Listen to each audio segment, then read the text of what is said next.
નમસ્કાર વિદ્યાર્થી મિત્રો, ધોરણ 9 ચેપ્ટર નંબર 4 ભારતની રાષ્ટ્રીય ચળવળો. મિત્રો, ગયા લેક્ચરની અંદર આપણે અથવા ગયા વિડીયોની અંદર આપણે પાઠ 3 પૂર્ણ કર્યો, બરાબર છે.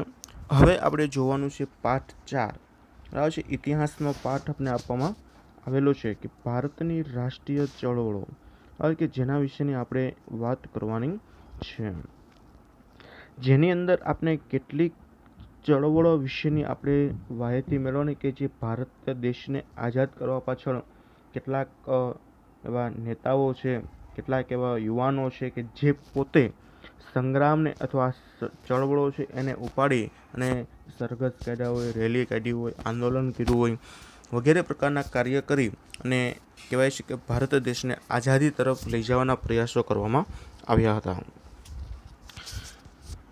અને કહેવાય છે કે 1857ના સંગ્રામની શરૂઆત કે જેના એ 1857નો સંગ્રામ એવો હતો કે પૂરા ભારત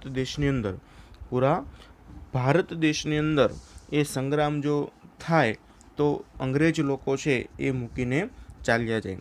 પણ એના એવા કેટલાક કારણો હતા કે જેના કારણે સંગ્રામ છે એ સફળ ગયો નહીં, બરાબર છે. એ 1857નો સંગ્રામ છે એ કેવો ગયો હતો? નિષ્ફળ ગયો હતો. તો એના વિશેની આપણે વાત કરવી છે કે ભારતની રાષ્ટ્રીય ચળવળો આવશે, જેના વિશે આપણે પ્રસ્તાવનાની શરૂઆત કરીએ. તો મિત્રો, 1857નો જે સંગ્રામ છે એ આપણે ધોરણ 8ની અંદર વધારે આખો પાઠ આવતો. પ્રથમ સેમેસ્ટરની અંદર છેલ્લો પાઠ એટલે કે 9મો પાઠ હતો પ્રથમ સેમેસ્ટરનો, કે જેની અંદર ઈસવીસન 1857નો સ્વતંત્ર સંગ્રામ એવું પાઠનું નામ હતું. તો એના વિશે આપણે વિસ્તૃતની અંદર આપણે ભણી ગયા છીએ, છતાં પણ આપણે અહીંયા આપણે 1857ના સંગ્રામની એક ઝલક દેખાડવામાં આવી છે, એટલે એક માહિતી આપી છે ટૂંકી આપણે, કે એમાં એના કારણો શું હતા, કેવા કારણોથી હતા, બરાબર છે, એનું નેતૃત્વનો અભાવ જોવા મળતો હતો, બરાબર છે, વગેરે પ્રકારનો અલગ અલગ વસ્તુ હતી કે જે આપણે અહીંયા કહેવામાં આવેલી છે. તો એના વિશે આપણે ચર્ચા વિચારણા કરશું. પણ એ પહેલાં આપણે પ્રસ્તાવના તરફ આગળ વધવું છે, એ માટે આપણે શરૂઆત કરીએ પ્રસ્તાવના. મિત્રો, ધ્યાનથી સાંભળજો, જેથી કરીને તમને પણ થોડેક પાઠ વિશે તમને જાણકારી મળી શકે. ભારતમાં યુરોપિયન પ્રજાના આગમન અને ખાસ કરીને ભારતમાં જે બ્રિટિશ શાસનના જે નીતિ રિવાજ હતા એ નીતિ રીતિના પરિણામે આ રાષ્ટ્રવાદનો શું થયો હતો? ઉદય થયો હતો. શા માટે રાષ્ટ્રવાદને જાગવું પડે? તો કે અંગ્રેજી નીતિ એટલે કે બ્રિટિશ શાસન જ્યારે આવ્યું ત્યારે એની નીતિ એવી બધી ખરાબ હતી કે રાષ્ટ્રવાદ થવો શું થયો હતો? સંભવ થઈ ગયો હતો. કહેવાય છે ત્યારથી 1857 ઈસવીસન 1857માં ભારતની અંદર એક મહત્વની ઘટના બની. એક ઘટના એ ભારતના આખા રાષ્ટ્રવાદનો ઉદય થયો, અને એ પરિબળની ઘટના એટલે 1857નો સ્વતંત્ર સંગ્રામ. આ સંગ્રામની અંદર ભારતમાં કેટલાક બ્રિટિશરો ભારતની અંદર વસવાટ કરતા હતા અને પોતાની રાજકીય પરિસ્થિતિથી તે કેવા હતા? વાકેફ હતા. તો કે ભારતની જે રાજકીય પરિસ્થિતિ છે એ પરિસ્થિતિથી આ અંગ્રેજ સરકાર છે એટલે કે બ્રિટિશ સરકાર છે એ બ્રિટિશ સરકાર કેવી હતી? તો કે પરિચિત થયા.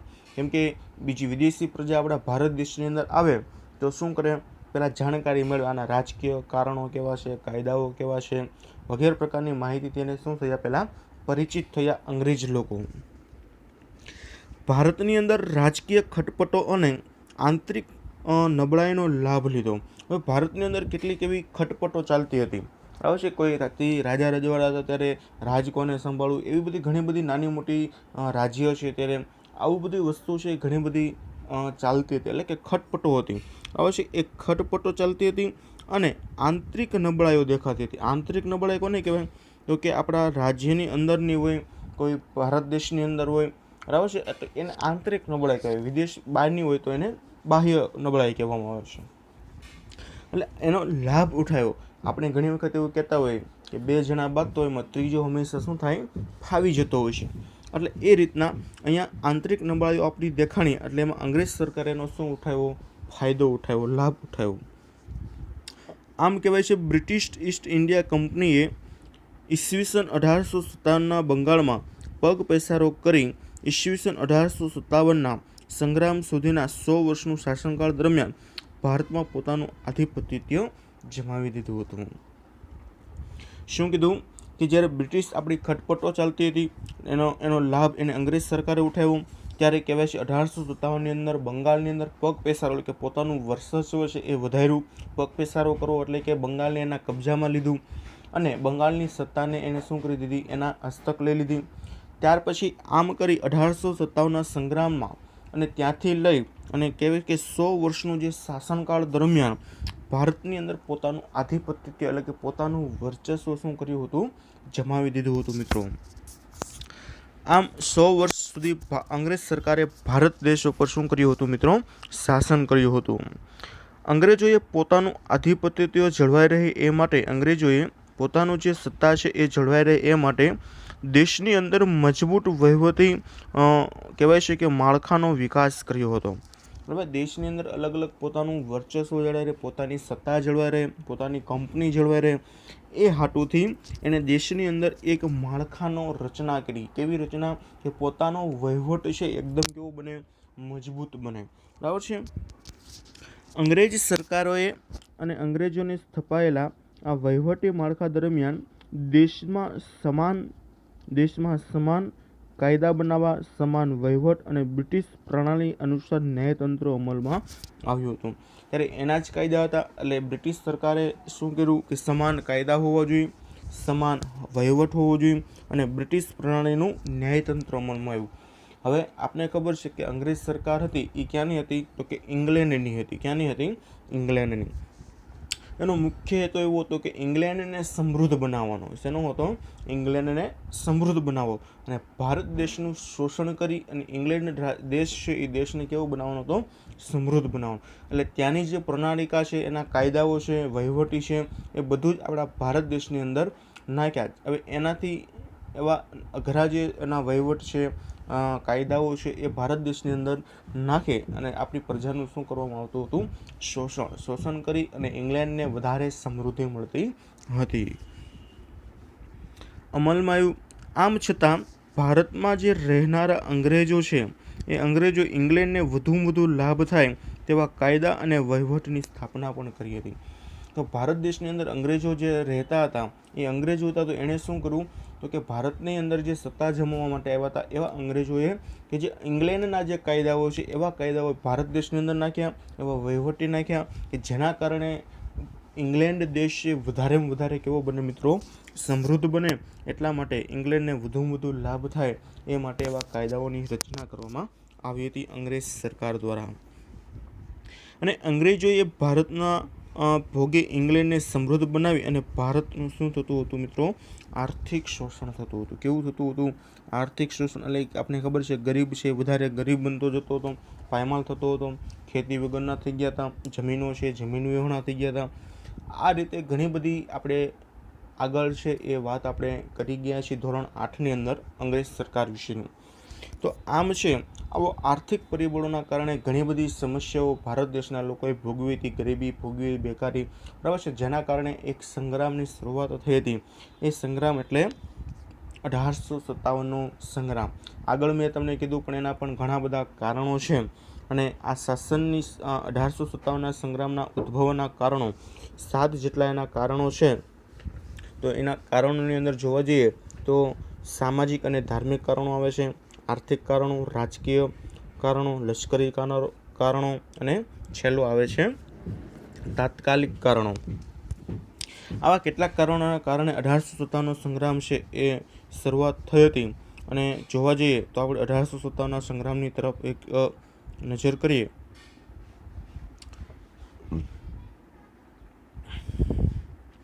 1857નો સંગ્રામ. મિત્રો આ ચેપ્ટર આપણે આખું છે એ ધોરણ 8ની અંદર આપણે 9મા ચેપ્ટરની અંદર ભણી ગયા છીએ. બરાબર છે. સ્ટાન્ડર્ડ 8ની અંદર ચેપ્ટર નંબર 9 પ્રથમ સેમેસ્ટરની અંદર 9મું ચેપ્ટર છે કે જેની અંદર કહેવાય છે 1857ની એક આ મહત્ત્વની ઘટના બની હતી કે જેની અંદર રાષ્ટ્રવાદનો ઉદય થયો. એના પરિબળે કેટલીક ઘટના છે એ ગણવામાં આવેલી હતી. તો તો આપણે શરૂઆત કરી 1857ના સંગ્રામની, તો ભારતમાં 1857નો સંગ્રામ છે એ થવા રાજકીય અસંતોષ, આર્થિક શોષણ, સામાજિક અને ધાર્મિક પરિબળો, લશ્કરી પરિબળો અને તાત્કાલિક પરિબળો અને કહેવાય છે એન્ફિલ્ડના લશ્કરી દાખલ કરવાની નીતિ કે જે વગેરે બરાબર છે રાઇફલ લશ્કર દાખલ કરવાની નીતિ જવાબદાર હતી. હવે 1857નો જે સંગ્રામ છે એ થવાનું મુખ્ય કારણ શું હતું, તો એના વિશે વાત કરીએ તો કે પહેલાં તો રાજકીય અસંતોષ, રાજ્યના જે કહેવાય છે રાજકીય પરિબળ, તો કહેવાય છે 1764માં જે બક્સરનું યુદ્ધ થયું હતું એ વિજય બાદ જે સત્તા મળી હતી ત્યારે ઈસ્ટ ઇન્ડિયા કંપનીનો જે વિસ્તારવાદની નીતિ અપનાવી હતી એ કંપનીના અધિકારીઓ અન્યાયી વિગ્રહ કર્યા હતા, કૂટનીતિઓ કરી, અયોગ્ય જોડાણવાદ કર્યું અને ભારતના ઘણા ખરા પ્રદેશો ઉપરની સત્તા એણે શું કરી લીધી, સ્થાપી લીધી હતી. ત્યારે કહેવાય છે એ નીતિનો ભોગ બનનાર ઝાંસીની રાણી લક્ષ્મીબાઈ તથા બિહારના જાગીરદાસ કુંવરસિંહ જેવા અનેક આગેવાનો આગળ જતા આ સંગ્રામનું સુકાન સંભાળ્યું હતું. હવે આ રાજકીય પક્ષ હતું કે રાજકીયના કારણે અસંતોષ ફેલાણો હતો કે જેના કારણે 1857નો સંગ્રામ છે એ વિકૃત બન્યો હતો. ત્યાર પછી આર્થિક શોષણની વાત કરીએ તો આર્થિક કારણોની અંદર કેવા હતા, તો કે ભારતના ભોગે જે ઇંગ્લેન્ડ હતું, ઇંગ્લેન્ડને સમૃદ્ધ બનાવવાનું હતું. પરિણામે ભારતીય સમાજના મોટાભાગના લોકો અથવા વર્ગો છે એ આર્થિક રીતે શું બન્યા, પાયમાલ થઈ ગયા હતા. જમીનદારો અને ખેડૂતો છે એ જમીન વિહોણા થઈ ગયા અને સંગ્રામમાં પણ તેણે શું લીધો ભાગ, કેમ કે આર્થિક રીતે તેનું શોષણ થઈ ગયું, એટલા માટે પણ એને 1857ના સંગ્રામની અંદર શું આપ્યો હતો, સાથ આપ્યો હતો. ત્યાર પછી કીધું છે સામાજિક અને ધાર્મિક પરિબળો, તો આની અંદર શું થતું હતું તો કે કંપની સરકારે સામાજિક સુધારાની રીતિ અપનાવી હતી પણ તેને લોકોમાં ભય ઊભો કર્યો હતો. બરાબર છે, સામાજિક નીતિ સુધારવાની તો એને નીતિ શરૂ કરી પણ લોકોની અંદર એને એક શું કર્યો હતો, ડર ઉત્પન્ન કર્યો હતો. તેમને લાગ્યું કે કંપની સરકાર છે એ ઈરાદાપૂર્વક ખ્રિસ્તી ધર્મને અંગીકાર કરવાની હતી, બરાબર છે, પણ ભારતના ધર્મ અને સંસ્કૃતિનો નાશ કરવા માંગતી હતી. શું કે છે, એ ખ્રિસ્તી ધર્મને અપનાવતી હતી અને ભારતની જે હિન્દુ ધર્મ છે અને સંસ્કૃતિ છે એનો શું કરવા માંગતી હતી, તે નાશ કરવા માંગતી હતી. કોણ, તો કે બ્રિટિશ સરકાર.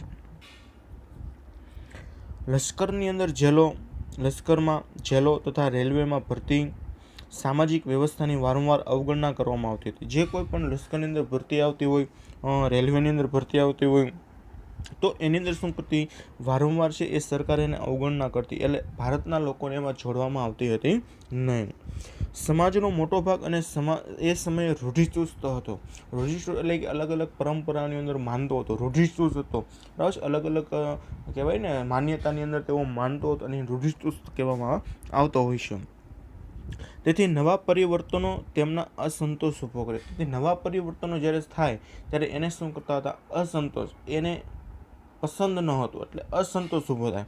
હવે ત્યાંના જે ખેડૂતો હતા, ત્યાંની જે પ્રજા હતી, તો એ લોકો જ્યારે પરિવર્તન તરફ જતા હોય તો એને એ પસંદ ન હોય એટલે એને ગમતું ન હોય, કેમ કે એના જમીન વહી ગઈ હોય, બરાબર છે, ખોટી માન્યતાની અંદર ભરમાઈ જતા હતા, ત્યારે એના કારણે અસંતોષ ઊભો થવા લાગ્યો હતો. પરિણામે કેટલાક લોકો છે એ પોતાના સામાજિક ધાર્મિક માળખાને ટકાવી રાખવા આ સંગ્રામની અંદર જોડાયા હતા. શું કહેવા માગે છે, એ ધર્મ છે એ અપનાવી રહે, ધર્મ એનો રહી રહે, એ ધર્મની અંદર તેઓ રહે, ધાર્મિક માળખું ટકી રહે, એટલા માટે એને એવું લાગ્યું કે હવે આપણે શું કરવું જોઈએ, સંગ્રામની અંદર જોડાવવું જરૂરી છે. તો આ પણ એક સામાજિક અને ધાર્મિક પરિબળો હતા કે જે એ લોકો પણ એની અંદર જોડાણા હતા. તો આ પણ એક 1857ના સંગ્રામનું મુખ્ય કારણ છે. ત્યાર પછી લશ્કરી કારણો આવે છે. તો લશ્કરી કારણની અંદર જોઈએ તો કે વિશાળ ભારતમાં જે બ્રિટિશ સૈનિકો અને અધિકારીઓની સંખ્યા ઘણી ઓછી હતી. શું કીધું, બ્રિટિશ સૈનિકો અને અધિકારીઓની સંખ્યા ઘણી ઓછી હતી ભારત કરતાં, પણ લશ્કરમાં ભારતીય અને અંગ્રેજી સૈનિકોનું પ્રમાણ લગભગ 6:1 હતું. કેવું હતું, 6 જણ. તો અંગ્રેજોના 6 જણા લઈને ભારતના 1 જણો, બરાબર છે, આવું એનું પ્રમાણ રાખવામાં આવેલું હતું. લશ્કરમાં ઉચ્ચ હોદ્દાઓ અંગ્રેજ અધિકારીઓ માટે અનામત રાખવામાં આવતી હતી.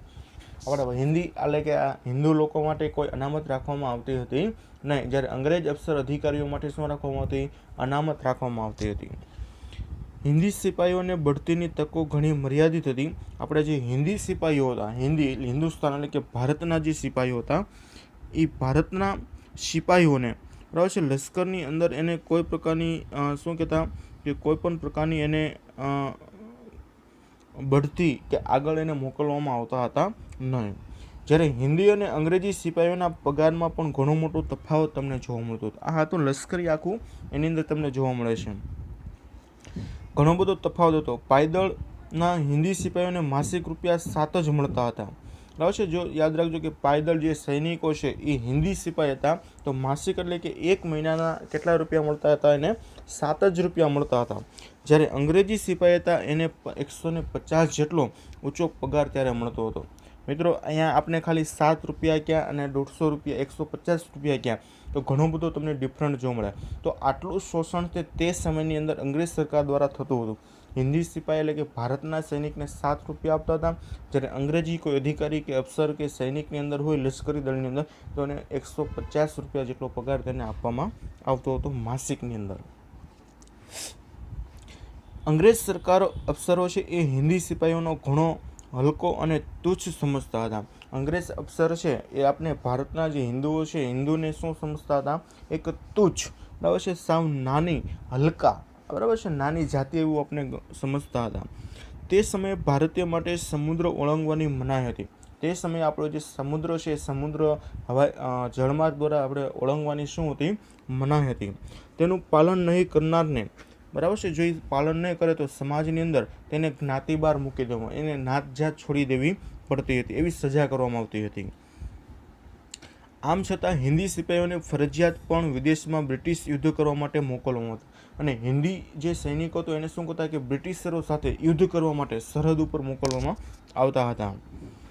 અને અન્ય હિન્દીઓની જેમ સિપાહીઓને પણ લાગ્યું કે તેમનો ધર્મ ભયમાં મુકાનો. એટલે એવા કેટલાક એવા સૈનિકોને લાગ્યું કે આપણું શોષણ કરે છે, આપણે હેરાન પરેશાન કરે છે, આપણા ધર્મને તે જોખમમાં મૂકી રહ્યા છે, એવા આપણા હિન્દી સૈનિકોને એવું એને લાગ્યું. એટલે એ બધાએ શું કર્યું કે સિપાહીઓ પણ એક ભારતનું સમાજનું અંગ ગણાય છે, અને એ હોવાથી સામાન્ય પ્રજાઓને ભોગવવા પડતા દુઃખોની સીધી અસર તેના ઉપર પડતી. એટલે આ પણ એક લશ્કરવાદ ઊભું થયું, જે 1857ના સંગ્રામ સામે તે લડવા માટે આવી રહ્યું હતું. ત્યાર પછી તાત્કાલિક કારણ પણ એવું જ હતું કે પરદેશીના શાસન વિરુદ્ધ લોકો જુદા જુદા ક્ષેત્રોની અંદર વધતો જતો હતો.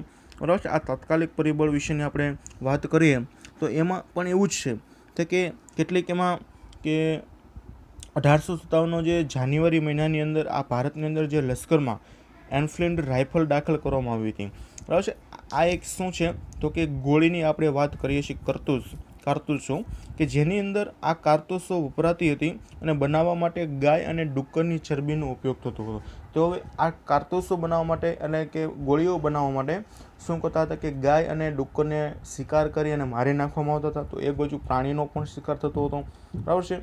તો એના કારણે આ તાત્કાલિક કારણ છે એ બનાવવામાં આવ્યું હતું, એટલે કે એનફિલ્ડ રાઇફલ દાખલ કરવામાં આવી અને એ વાપરવા માટે ગાય અને ડુક્કરની ચરબીનો ઉપયોગ થતો હતો. આ કારતૂસોને તોડતી વખતે દાંત વડે તોડવી પડતી હતી. હવે એ કારતૂસને તોડવા માટે શું કરીએ કે દાંત વડે, મોઢામાં આમ દાંત વડે આપણે તોડવી પડતી હતી. એટલે ધાર્મિક દ્રષ્ટિએ ગાય અને ડુક્કરનું માંસ ખાવાની મનાઈ હોવાથી અનુક્રમે હિન્દુ અને મુસ્લિમ સૈનિકોની લાગણી દુભાઈ રહી હતી. કેમ કે આપણે હિન્દુ લોકો છે કોઈ ગાયનું માંસ ખાઈ શકે નહીં, બરાબર છે, અને મુસલમાનો છે ડુક્કરનું કોઈ માંસ ખાય, એટલે કે હિન્દુ મુસ્લિમમાં અંદર ખાતું નથી. એટલે એને એક લાગણી, એ ધર્મ બાબતની જે લાગણી હતી એ શું થવા લાગી? દુભાવા લાગી. અંગ્રેજો તેમને ભ્રષ્ટ કરવા માગે છે તેવું તેઓને લાગ્યું. અંગ્રેજ સરકાર છે આ શું કરવા લાગ્યા? હિન્દુ મુસલમાનને તો કે ભ્રષ્ટ કરવા માગે છે એવું તેને જાણવા લાગ્યું. તેથી તેમણે ઉપરી અફસરોને આ અંગે ફરિયાદ કરી, પરંતુ અસંતોષકારક એને ખુલાસો ન મળ્યો. એટલે સૌપ્રથમ 19મી પલટનો આ ચરબીવાળો કારતૂસનો ઉપયોગ કરવાનો ઇનકાર કર્યો. તેથી આખી જે પલટન છે એ વિખેરી નાખવામાં આવી હતી. છે આ બકાપુરની 19મી જે પલટન હતી, બરાબર છે, બકાપુર નામ છે, એની 19મી પલટન એટલે કે સૈન્ય ટુકડી, પલટન એટલે શું થાય? એક સૈન્ય અને ટુકડી, એ કારતૂસનો ઉપયોગ કરવાનો ઇનકાર કર્યો. તેથી આખી આ પલટનને જ વિખેરી નાખવામાં આવી. વિખેરી એટલે કે એને માર મારવામાં આવ્યો હતો અને ભગાવી દેવામાં આવી હતી. આ હતા તાત્કાલિક પરિણામની અંદર એરફિલ્ડ લશ્કરની દાખલગીરીની નીતિની જવાબદારી હતી. તો આ પણ એક 1857ના સંગ્રામનો મુખ્ય હિસ્સો ગણવામાં આવે છે. સંગ્રામનો પ્રથમ શહીદ છે એ મંગલ પાંડે થયો હતો. બરાબર છે. મંગલ પાંડે છે એ કહેવાય છે 1857ના મે મહિનાની 31મી તારીખે દેશભરની અંદર ઈસ્ટ ઇન્ડિયા કંપનીની હુકુમતો સામે સંગ્રામનું આયોજન એણે ચલાવ્યું હતું. બરાબર છે. ક્યારે? તો 31મી તારીખે આ એણે ઈસ્ટ ઇન્ડિયા કંપનીની સામે મે મહિનાની 31 તારીખે ચલાવવામાં આવ્યું. તો આ સંગ્રામની અંદર ઘણા બધા વ્યક્તિઓ બરાબર છે. ઉપરાંત કહેવાય છે કે મંગલ પાંડે છે 29મી માર્ચના રોજ સંગ્રામ માટે તૈયાર થયો હતો. બરાબર છે. એક કહેવાય છે કે બિલિયા વિસ્તારના નગવા ગામે આ બ્રાહ્મણ કુટુંબમાં જન્મેલો હતો. બરાબર છે. 7 રૂપિયાના પગારથી બ્રિટિશ લશ્કરની અંદર તેઓ જોડાયા હતા. અને 26 વર્ષનો આ મંગલ પાંડે યુદ્ધની અંદર પોશાક પહેરી સજ્જ થઈ તિલક લગાવી અને આ મેદાનની અંદર આવ્યો હતો. બરાબર છે. આ હતો 1857ના સંગ્રામની અંદર પ્રથમ જે શહીદ થયેલો વ્યક્તિ છે એ કોણ છે મિત્રો? મંગલ પાંડે. કદાચ 1 માર્ક્સના પ્રશ્નોની અંદર આપણે એવું પૂછાઈ શકે. એની અંદર એવા કેટલાક કહેવાય છે કે વ્યક્તિઓ છે, તો કે નાના સાહેબ છે કાનપુર અને નાના સાહેબ તાત્યા ટોપે, રાજા કુંવરસિંહ, રાણી લક્ષ્મીબાઈ, બહાદુર શાહ જફર વગેરે સંગ્રામોનો સામેલ થતો જોવા તમને મળે છે. આ દરેક વ્યક્તિઓએ પોતાના સંગ્રામની અંદર નેતૃત્વ સંભળાવ્યું અલગ અલગ વિસ્તારના અલગ અલગ રાજ્યમાંથી. બરાબર છે. બહાદુર શાહ જફર છે તો એને દિલ્હીમાંથી, નાના સાહેબ છે તો એને કાનપુરમાંથી, કુંવરસિંહ છે તો એને બિહારમાંથી, લક્ષ્મીબાઈ છે તો એને ઝાંસીમાંથી, તાત્યા ટોપે છે બરાબર છે. એમ અલગ અલગ વિસ્તારની અંદર ઉત્તરમાંથી એને શું કર્યું હતું? તો કે પોતાની સેના બનાવી, પોતાની વ્યક્તિત્વ કર્યું અને એક જૂથ પ્રબળ બનાવવા માટે અલગ અલગની અંદરથી આ સંગ્રામની કહેવાય છે એક ઝાડ છે એ પ્રગટાવવાની શરૂઆત કરી હતી. એટલે એક આ સેનાની શરૂઆત એણે કરી હતી 1857ના સંગ્રામ. કેમ કે આખા દેશની અંદર એક સંગ્રામ સાથે બને તો અંગ્રેજ સરકાર જઈ શકે. એટલા માટે આ 1800 સંગ્રામની આ અલગ અલગ વિસ્તારમાંથી શરૂઆત કરવામાં આવી હતી. 1857ના સંગ્રામમાં ઘણા પરિબળો અને અસરો ઊભી થઈ, જેના કારણે ભારતના કંપની જે શાસન છે એને બ્રિટિશ સત્તાના તાજમાં શાસનની શરૂઆત થઈ હતી.